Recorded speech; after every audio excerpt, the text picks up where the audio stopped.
नाज़रीन देखो मंजी बन रही है चारपाई भाई का चैलेंज है कि 1 मिनट के मैं चारपाई तैयार करांगा। ਇਹ भाई ਉਹਨਾਂ ਦਾ चैलेंज है। माशाल्लाह स्पीड तो अंदाज़ा ला सकते हो तुसी कि वाकई 1 मिनट के बना सकते हैं भाई होनी मंजी।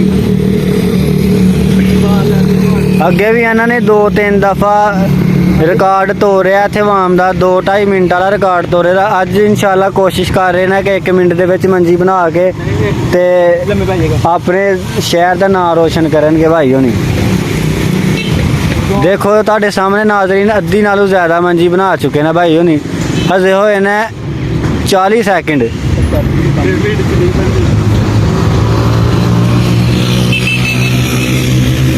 माशाल्लाह बहुत ही प्यारी चारपाई तैयार हो रही है।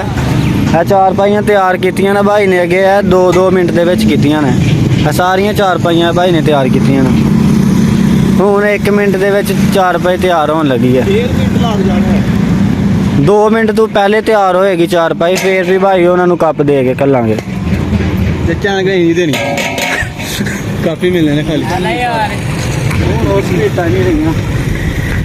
1 मिनट ते 18 सैकेंड होए ना तो मंजी अद्धी नालों ज़्यादा बन चुकी है जी। 2 मिनट तो पहला भाई होनी मंजी तैयार करेंगे। और पिछे नीली शर्ट वाले भाई ने वो 3 मिनट के तैयार कर देना मंजी।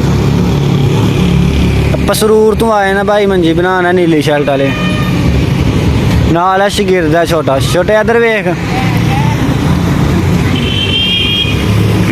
वेखो नाज़रीन 1 मिनट ते 45 सैकेंड होए ना तो मंजी भाई उन्होंने बना खड़ी है जी। सिर्फ गंढ मारने वाली रह गई है। 2 मिनट तो पहला माशाल्लाह मंजी तैयार कर छड़ी है। वाकई क्या बात है। टैलेंट की कोई कमी नहीं पाकिस्तान जफरवाल शहर के टैलेंट बहुत है। कुट कुट के भरिया टैलेंट। देखो जी 2 मिनट तो पहला मंजी तैयार हो गई है जी।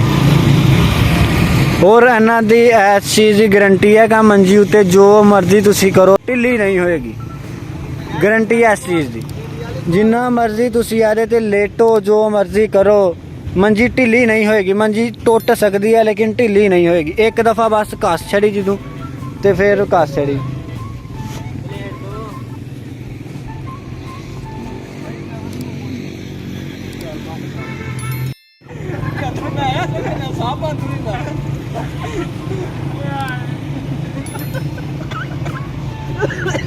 अहमद भाई एक ही कलर लाना ही वो पई दी पट कलर